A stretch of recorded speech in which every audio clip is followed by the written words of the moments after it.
Students, आपने interview देखा होगा एनटीए चेयरमैन का, काफ़ी जगह पे यूट्यूब पे है। दो तीन चीज़ें समझ में आती हैं। एक चीज़ उन्होंने बोला है कि एकेडमिक सेशन लेट चल रहा है, तो जेई मेंस जो उन्होंने बहुत स्पेसिफिकली बोला है, जेई मेंस फरवरी में होगा जनवरी की जगह। ठीक है, उन्होंने कहा है नीट की डेट हम बता देंगे। दूसरी चीज़ उन्होंने बहुत क्लियरली ये बोली है कि सिलेबस रिडक्शन नहीं होगा। ठीक है, उन्होंने जो उसका लॉजिक दिया है उससे मैं एक लेवल पे एग्री नहीं करता, पर मेरे एग्री करने या नहीं करने से फ़र्क नहीं पड़ता। हमने कंटिन्यूसली आपको इस चैनल पे ये ज़रूर बोला है कि हम जो सोचते हैं उसका फ़र्क नहीं पड़ता। Ultimately NTA is the exam conducting authority, when they से something that is the final word. तो एनटीए चेयरमैन बोल रहे हैं कि एग्ज़ाम के सिलेबस में रिडक्शन नहीं है, एग्ज़ाम के सिलेबस में रिडक्शन नहीं है। अब सिलेबस की बात उन्होंने बहुत क्लियर कर दी है। अब अनलेस कोई पिटिशन होती है कोर्ट्स वगैरह में और उसके बाद चीज़ें बदलती हैं तो उसका मुझे पता नहीं, but as of now NTA assume कर रहा है कि सेशन एक महीने लेट चल रहा है। जेई मेंस फरवरी में है। उन्होंने बहुत स्पेसिफिकली नीट की डेट के बारे में बोला नहीं, उन्होंने कहा नीट का एग्ज़ाम के बारे में भी हम बता देंगे। और तीसरा, क्योंकि एनटीए ने बहुत क्लियरली कम्युनिकेट कर दिया कि सिलेबस रिडक्शन नहीं होगा, चेयरमैन ने कम्युनिकेट किया है, तो हम अब से जो मॉक टेस्ट होंगे उसमें अज्यूम नहीं करेंगे कि सिलेबस रिड्यूस हुआ है। ठीक है, अगला जो मॉक टेस्ट आने वाला है 6 दिसंबर को, उसमें हम एक पोर्शन के ऊपर क्वेश्चन नहीं देने वाले थे, कॉकरोच के ऊपर। हम कॉकरोच के ऊपर अब क्वेश्चन देंगे क्योंकि एनटीए चेयरमैन का ये बहुत क्लियर कम्युनिकेशन आ गया। अब बच्चों, आपके लिए एक स्पेसिफिक इम्प्लीकेशन ये है, ये अनसर्टेनिटी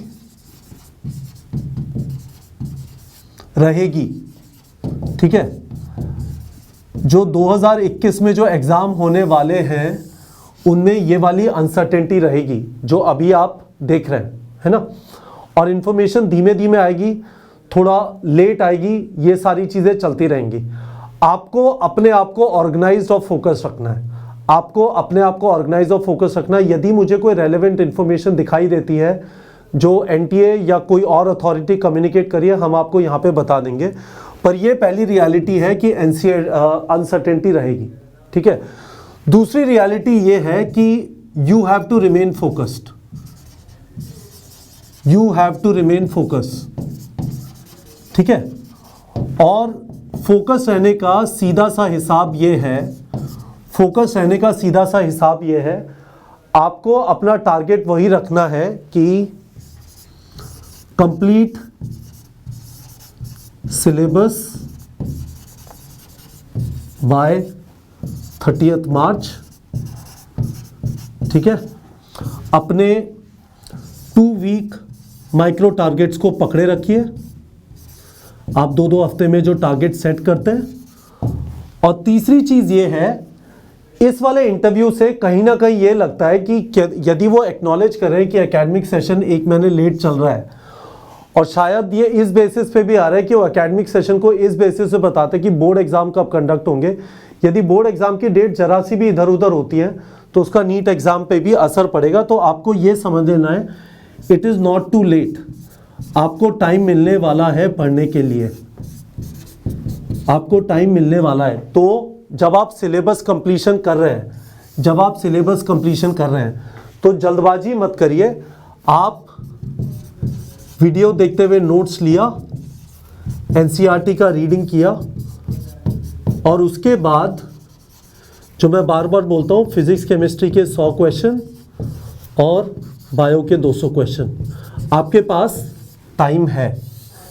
इस इंटरव्यू को देख के एक चीज़ समझ में आती है, आपके पास शायद टाइम है, क्योंकि एग्ज़ाम कंडक्टिंग अथॉरिटीज़, चाहे वो सीबीएसई हो या बोर्ड्स हो, बोर्ड एग्ज़ाम कंडक्ट करा रहे हैं। नीट का एग्ज़ाम, जेई का एग्ज़ाम एनटीए को कंडक्ट कराना है। They are going to face the challenge of managing the logistics of it. ठीक है, तो आपके पास टाइम है। आप शांति से अपने टारगेट सेट किए, 2 हफ्ते में इतने चैप्टर खत्म करेंगे और शांति से कंप्लीट किए जाइए। इस साल के स्टूडेंट्स की तरह शायद आपको भी, मैं शायद बोल रहा हूँ, कुछ कंफर्मेशन नहीं है, मैंने आपको बोला कि अनसर्टेनिटी रहेगी। ठीक है, तो शायद आपको भी टाइम मिले, पर आपको ये वाला टाइम, इस टाइम पे, इस अनसर्टेनिटी के अराउंड परेशान होके, डिस्ट्रैक्ट होके बहुत सारे यूट्यूब वीडियो देख लिए, इस बारे में सोच रहे हैं, आपके सोचने से रियलिटी चेंज नहीं होगी। जो एनटीए चेयरमैन का इंटरव्यू है, देख लीजिए उसे, बात खत्म वहाँ पे। उसके अलावा और कुछ एडिशनल इन्फॉर्मेशन नहीं है, उसके अलावा कयास स्पेकुलेशन नहीं है। तो आपको बस ये करना है कि आप शांति से तैयारी करिए। आप सिर्फ ये मत सोचिए टाइम कम बचा है, बस सवाल लगा लेता हूँ सिलेक्शन हो जाएगा, वैसे बिल्कुल भी मत सोचिए। आप शांति से सिलेबस को पूरा करने की कोशिश करिए, जिससे आपकी समझ डेवलप हो, आपको कैसा भी सवाल नीट के एग्जाम में मिले आप कर पाएं। यही मेरा फाइनल मैसेज है। तो मुझे आपसे इस वीडियो के एंड पे बस इतनी सी चीज़ चाहिए। आपको पता चल गया अब लेटेस्ट इन्फॉर्मेशन क्या है, बैक टू स्टडीज़, कोई फालतू डिस्ट्रैक्शन नहीं। आपसे बस यही प्रॉमिस इस वीडियो के कमेंट्स में चाहिए। ठीक है बच्चों।